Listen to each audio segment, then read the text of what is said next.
এইখানে যে আমি ঢেঁড়স ভাজি করব, কাঁচামরিচ পেঁয়াজ দিয়ে দিয়েছি তেলে।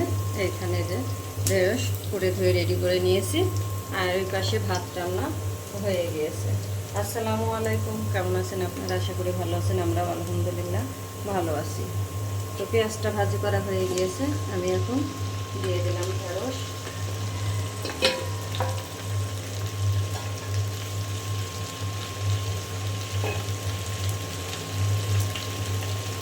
অল্প পরিমাণে হলুদের গুঁড়া দিয়ে দিলাম,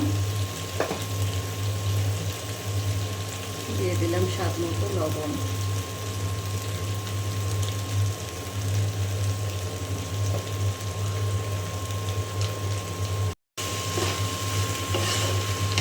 এখন খুব ভালো করে আমি নেড়ে দেব।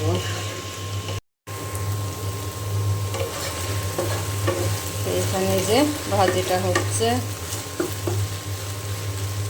ভাজিটা চুলার ওপর দিয়ে, আবার এখানে যে বাড়িওয়ালা ভাই এসেছিল, দরজা রং করবে, মিস্ত্রি আসবে, আবার টেবিলটা পরিষ্কার করে দিলাম। টেবিলের উপর যা ছিল সব এখান দিয়ে অন্য এক সাইডে রেখে দিলাম। এই তো এখানে কাজ করবে মিস্ত্রি, পরে আবার টেবিল পরিষ্কার করে সব কিছু দিয়ে দেব। তো এইখানে যে ভেন্ডিটা ভাজি করা হয়ে গিয়েছে,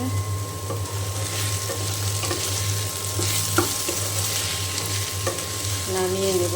নামিয়ে নিয়ে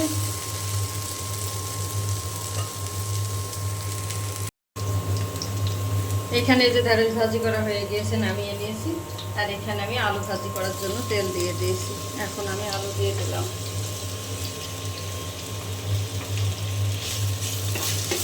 ঝালের পরিমাণ খুব কম দিয়েছি, কারণ বড় মেয়ে জ্বর ছিল, এখন জ্বরটা তেমন একটা নাই, কিন্তু মুখে ঘা, খেতে পারছে না কিছু। আমি ঝালের পরিমাণ খুব কম দিয়েছি। এখন দিয়ে দেবো আমি হলুদের গুঁড়া দিয়ে দিলাম, আর দিয়ে দিলাম স্বাদ মতো লবণ।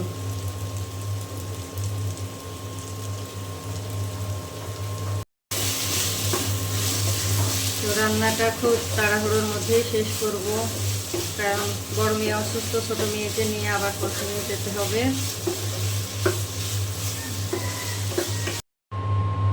তো এখানে আলু ভাজি হয়ে গিয়েছে, এই পাশে নামিয়ে নিয়েছি। এখন আমি এই যে পাবদা মাছ রান্না করব, তেল দিয়ে দিয়েছি, গরম হয়ে গিয়েছে। পাবদা মাছগুলো আমি ভেজে নেব। আমি এখানে পটল আর আলু দিয়ে রান্না করব।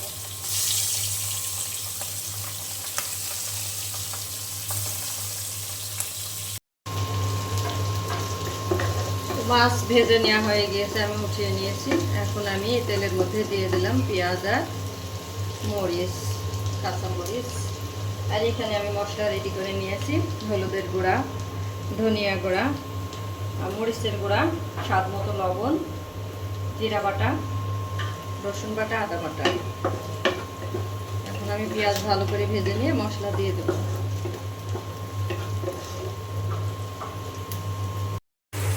তো এখানে যে মশলা কষানো হয়ে গিয়েছে, আমি এখন পটল আর আলু দিয়ে দেবো।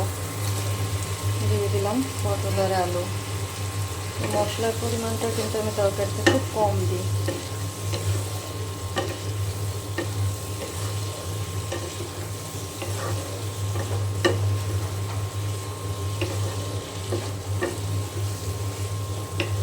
এখন মশলার সঙ্গে ভালো করে কষিয়ে নেব।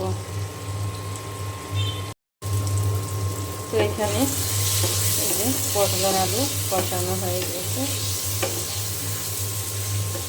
এখন পানি দিয়ে দেবো ঝোলের জন্য।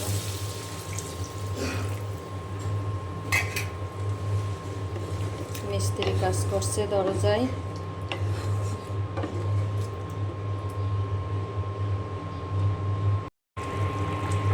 তো তরকারি ফুটে যাওয়ার পরে আমি এখানে যে মাছ দিয়ে দিয়েছি।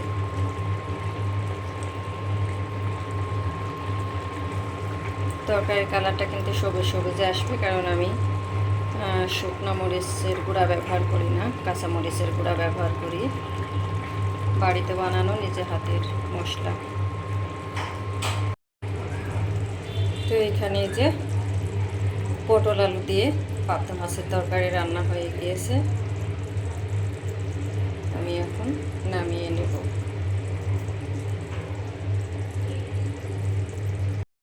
তো এখানে যে মাছের তরকারিটা রান্না হয়ে গেছে, পাবদা মাছের তরকারি আমি নামিয়ে নিয়েছি।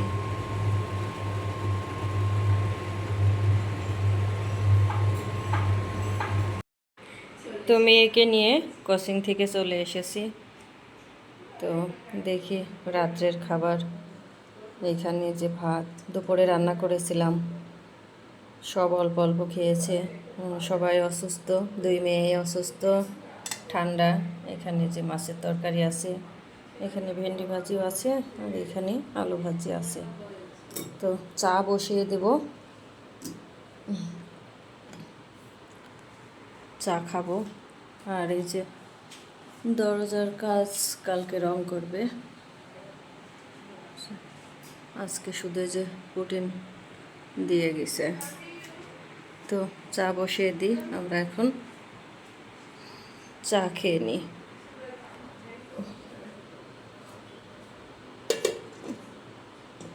তো ঢাকা থাক। যে এখানে আমি চা বসিয়ে দিয়েছি, আর এখানে যে বিস্কিট নিয়ে নিয়েছি।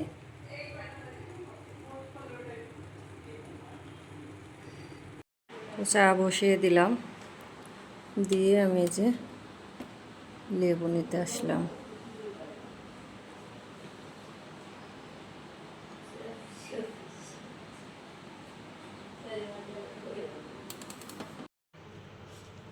তো এখন আমি চাটা ঢেলে নিচ্ছি।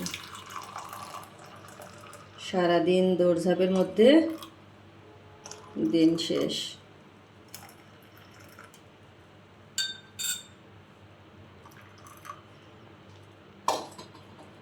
এখন আমি লেবু দিয়ে দিব।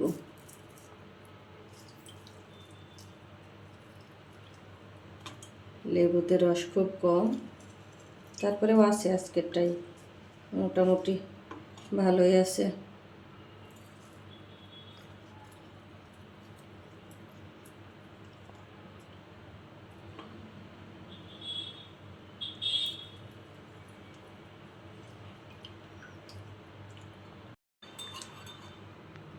তো এখানে যে লেবু দেওয়া হয়ে গিয়েছে, আর চায়ের কালারটা কিন্তু অনেক সুন্দর এসেছে, দেখুন খুব সুন্দর এসেছে। যেহেতু সবারই ঠান্ডায় সমস্যা, এইভাবে আদা দিয়ে লবঙ্গ দিয়ে ফুটিয়ে লেবু দিয়ে চা বানিয়ে খেলে ঠান্ডার জন্য কিন্তু অনেক উপকার হয়। তো ভিডিওটি আমি আজকে এখানেই শেষ করব।